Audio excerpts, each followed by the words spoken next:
Class 8 प्रश्नावली 2.2 प्रश्न number 6।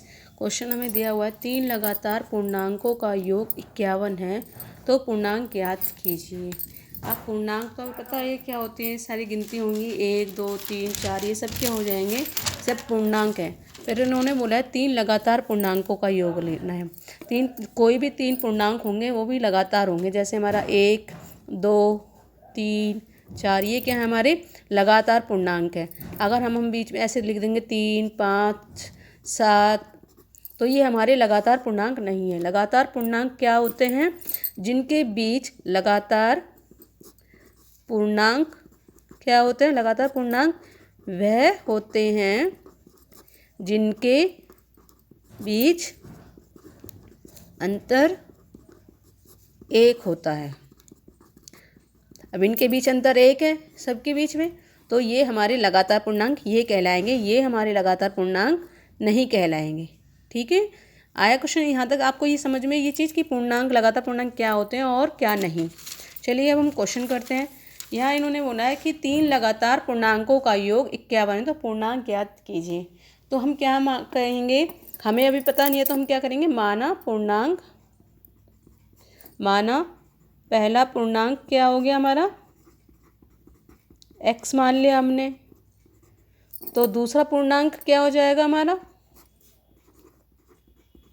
दूसरा पूर्णांक पहला x है तो दूसरा हो जाएगा हमारा x+1, क्योंकि हमारे बीच में पूर्णांकों के बीच में कितना अंतर होना चाहिए, 1 का अंतर होना चाहिए। अब x में 1 प्लस करेंगे तो x+1 हो जाएगा। और तो तीसरा पूर्णांक क्या हो जाएगा हमारा, तीसरा पूर्णांक x+1 है ये, तो ये हो जाएगा x+2। ठीक है, चलिए अब हम प्रश्नानुसार सॉल्व करते हैं क्वेश्चन को। अब फिर क्या उन्होंने बोला, 3 लगातार पूर्णांकों का योग 51 है, तो यानी इन तीनों का जो योग होगा वो 51 है। तो हम क्या करेंगे, इन्हें प्लस कर लेंगे, x+1 प्लस x+2 इक्वल कितना है, इनका योग 51। अब इन सबको प्लस करेंगे तो पहले x वाली संख्या को प्लस करेंगे, 1 2 3, तो ये हो जाएगा 3x प्लस, अब संख्याओं को प्लस कर लेंगे, 1 और 2 3, ये हो जाएगा 51। 3x अभी यहीं रहेगा, ये 3 यहाँ प्लस में है, यहाँ 51 के पास जाएगा तो क्या बन जाएगा, माइनस में। तो 3x में से हम 51 माइनस करेंगे तो क्या आ जाएगा हमारे पास, 48। तो अब यहाँ ये गुणा में 3x के साथ, तो यहाँ पे आ जाएगा तो क्या बन जाएगा, भाग बन जाएगा। 3 एकम 3, 3 एकम 3, एक इधर आ गया, 3 6 18। तुम्हारी x की वैल्यू क्या आ गई, 16 आ गई। तो हम क्या करेंगे, यानी हमारा पहला पूर्णांक था वो x था, तो हमारा पहला पूर्णांक क्या हो जाएगा, पहला पूर्णांक हमारा x था, तो x की वैल्यू आ गई 16, तो हमारा पहला पूर्णांक हो गया 16। और दूसरा पूर्णांक क्या हो जाएगा हमारा, दूसरा पूर्णांक हमें दिया था x+1, तो x की वैल्यू 16 है, तो 16 + 1 कितना हो जाएगा, 17। दूसरी वैल्यू हमारी आ गई 17। तीसरा पूर्णांक हमारा क्या हो जाएगा, तीसरा पूर्णांक x+2 था, तो 16 की वैल्यू x की जगह 16, 2 कितना हो जाएगा, 18। तो यानी हमारा आंसर क्या हो जाएगा, पहला पूर्णांक हमारा 16, दूसरा 17 और तीसरा हमारा 18। क्वेश्चन नंबर 7 है, 8 के 3 लगातार गुणजों का योग 888 है। अभी हमें क्वेश्चन नंबर 6 में क्या कहा था, 3 लगातार पूर्णांकों का योग बताया था इसमें। अब इसमें बोला है इन्होंने 8 के 3 लगातार गुणजों का योग। तो 8 के 3 लगातार गुणज कैसे होंगे, मतलब इन संख्याओं के बीच में जो भी 3 हमारी संख्याएं होंगी उनके बीच में अंतर कितना होगा, 8 का अंतर होगा। जैसे 8 का हम आप समझ लिए, हमें 8 का पढ़ा लिखना, 8 को हम 1 से गुणा करेंगे, गुणज मतलब गुणा, 8 को 1 से गुणा करेंगे तो हमारा 8 आएगा, 8 को 2 से गुणा करेंगे तो हमारा 16 आ जाएगा, 8 को 3 से गुणा करेंगे तो हमारा 24। तो अब इनके बीच में कितना कितना अंतर हो गया, 8 का, 8 और 16 के बीच में 8 का अंतर है, 16 और 24 के बीच में 8 का अंतर है। ठीक है, तो इन्होंने यही क्वेश्चन हमें बोला है कि यहाँ पे 8 के 3 लगातार गुणजों का योग 888 है, तो गुणजों को ज्ञात कीजिए। तो हम जो भी संख्या लेंगे उनमें 8 का गैप होना चाहिए। तो हम क्या करेंगे, माना पहला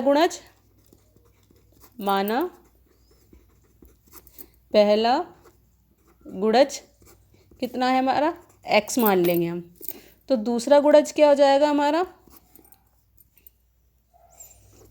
दूसरा गुणज x प्लस 8, क्योंकि अभी हमने क्या है कि 8 के 3 लगातार गुणजों का योग, तो यानी इन संख्याओं में सब में कितना कितना अंतर होना चाहिए, 8 का अंतर होना चाहिए। अब पहला x था तो x में 8 प्लस करेंगे तो इसमें 8 का अंतर हो जाएगा। अब तीसरा गुणज करेंगे तो हम क्या करेंगे, अब x प्लस 8 था तो इसमें एक और 8 प्लस कर देंगे, 8 का अंतर होना चाहिए। अब इसमें 8 का अंतर तो इसके बीच में भी 8 का अंतर होना चाहिए, तो ये 8 और 8 कितना हो गया, 16। तो ये क्या हो जाएगा, x प्लस 16। अब प्रश्न अनुसार हमारे पास ये 3 संख्या, इन क्या बोला, इन तीनों संख्याओं का योग, जो तीनों गुणज थे लगातार, इन तीनों गुणजों का योग क्या है, 888 है। तो हम क्या करेंगे, योग बोला है तो प्लस कर देंगे, x प्लस 8 और x प्लस 16, तीनों का गुण योग क्या है, 888। अब इन x वाली संख्याओं को प्लस कर लेंगे, क्या आ जाएगा, 3x प्लस 16 और 8 24, यहाँ पे आ जाएगा 888।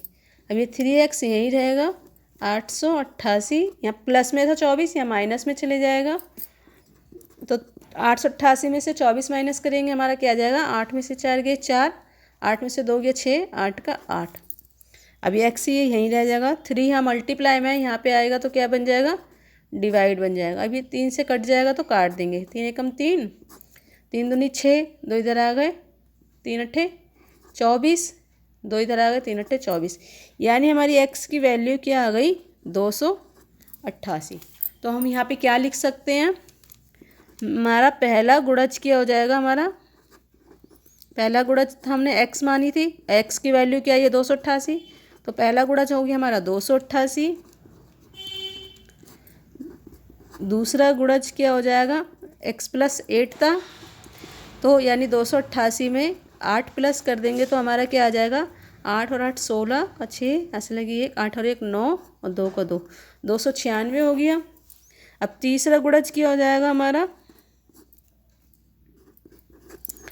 तीसरा गुणज x प्लस 16 था, तो x 288 में 16 प्लस कर देंगे, कितना आ जाएगा, 8 से 14 का 4, ऐसे लगे 1, 8 9 10 का 0, ऐसे लगे 1 2 और 1 3, 304।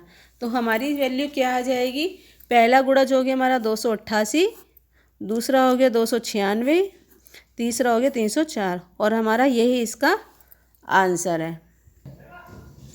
क्वेश्चन नंबर 8 हमारा है, इन्होंने बोला 3 लगातार पूर्णांक बढ़ते क्रम में लेकर उन्हें क्रमशः 2, 3 और 4 से गुणा कर योग करने पर योगफल 74 प्राप्त होता है। तो तीनों पूर्णांक ज्ञात कीजिए। इसमें भी क्या करेंगे, जैसे हमने क्वेश्चन नंबर 6 में किया था कि 3 लगातार पूर्णांक हमें बताने हैं। अभी क्वेश्चन नंबर 6 में मैंने आपको बताया था लगातार पूर्णांक कैसे होते हैं कि उनके बीच का अंतर सिर्फ 1 होता है। तो यहाँ हमें पूर्णांक बताने, तो हम क्या करेंगे, माना, यहाँ पे भी हम जैसे 6 में किया था वैसे ही कर लेंगे, माना पहला पूर्णांक, क्या मान लेंगे हम, पहले पूर्णांक को x और दूसरे पूर्णांक को क्या मानेंगे बच्चों, x प्लस 1, और तीसरा पूर्णांक क्या हो जाएगा फिर हमारा, x प्लस 2। फिर उन्होंने बोला है कि बढ़ते क्रम में लेकर उन्हें क्रमशः 2, 3 और 4 से गुणा करना है। अब क्या बोला ना, यानी पहले पूर्णांक को 2 से गुणा करना है, और दूसरे पूर्णांक को 3 से, और तीसरे पूर्णांक को 4 से गुणा करना है। तो हम क्या लिखेंगे यहाँ पे कि पूर्णांकों को क्रमशः संख्या 2, 3 और 4 से गुणा करने पर,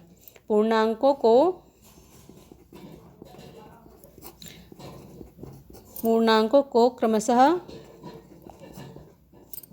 2, 3 और 4 से गुणा करने पर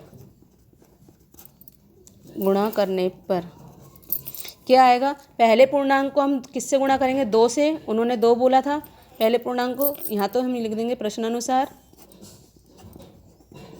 पूर्णांकों को क्रमशः 2, 3 और 4 से गुणा करना है। तो पहले पूर्णांक को हम 2 से गुणा करेंगे तो 2x हो जाएगा। फिर उन्होंने ये भी तो बोला है गुणा कर योग करने पर, योग बोला है तो यानी इनके बीच में फिर हम किसका साइन लगा देंगे, प्लस का। अब 3 को x प्लस 1 से गुणा कर देंगे, और 4 को x प्लस 2 से गुणा कर देंगे। और इनका योग कितना दिया है हमें कि इनका योग करने पर क्या आएगा हमारा 74 आएगा। तो अभी इन्हें सॉल्व कर लीजिए। 2x प्लस 3 को x से गुणा करेंगे 3x प्लस 3 एकम 3। फिर ये हो जाएगा 4 को x से गुणा करेंगे 4x प्लस 4 दूनी 8। अब क्या करेंगे हम पहले संख्याओं को एक साथ x वाली संख्याओं को एक साथ प्लस कर लेंगे। 2 3 और 4 2 3 4 ये कितने x हो गए हमारे पास 2 3 5 5 और 4 9x हो गए। अब इन संख्याओं को प्लस कर लेंगे 3 और 8 11। ये हमारा 74 ऐसे ही लिख देंगे। अब यहाँ 9x को ऐसे ही लिख देंगे। अभी ये 11 यहाँ प्लस में यहाँ पे आके क्या बन जाएगा ये माइनस बन जाएगा 11 है। तो 74 में से 11 जाएंगे तो हमारे पास क्या आएगा 4 में से 1 गया 3 और 7 में से 1 गए 6। अब ये x के साथ गुणा में है 9 x के साथ गुणा में है तो दूसरी साइड आएगा तो क्या बन जाएगा वो भाग बन जाएगा। तो 9 एकम 9 963। तो x की वैल्यू क्या आ गई हमारी 7 आ गई। तो अब हमें पूर्णांक बताने हैं तो हमारा पहला पूर्णांक क्या हो जाएगा पहला पूर्णांक क्या हो जाएगा। मैंने x माना था पहले पूर्णांक को तो x की वैल्यू क्या है 7। तो हमारा पहला पूर्णांक हो गया 7 और दूसरा पूर्णांक क्या हो जाएगा हमारा दूसरा पूर्णांक क्या था हमारा x प्लस 1। तो हमारा यहाँ पे क्या आ जाएगा 7 प्लस 1 कितना हो जाएगा 8। तीसरा हो जाएगा हमारा तीसरा पूर्णांक क्या हो जाएगा फिर तीसरे पूर्णांक को हमने क्या माना था x प्लस 2। तो x हमारी 7 आई है प्लस 2 7 और 2 9। तो हमारा इसका आंसर क्या हो जाएगा 7 8 और 9। यही हमारा इसका आंसर है। क्वेश्चन नंबर 9 हमारा है राहुल और हारून की वर्तमान आयु में अनुपात 5:7 है।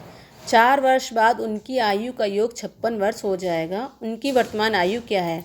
तो क्या करेंगे हम पहले उनके अनुपात को हम मान लेंगे x मान लेंगे। माना अनुपात को हम क्या मान लेंगे x मान लेंगे। ये हमारे अनुपात है संख्या नहीं है ठीक है जी। माना अनुपात x। तो हम क्या करेंगे राहुल की वर्तमान आयु क्या हो जाएगी फिर हमारे पास जब अनुपात को हमने x मान लिया तो राहुल की वर्तमान आयु क्या हो जाएगी हमारी 5x और हारून की वर्तमान आयु का अनुपात लिखेंगे बच्चों। अनुपात बोला है ना उन्होंने अनुपात। तो और हारून की वर्तमान आयु का अनुपात क्या है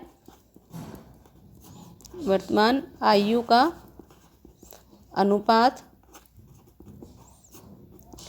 पहले राहुल था तो राहुल का अनुपात हो गया 5 और हारून बाद में था तो हारून का हो गया 7।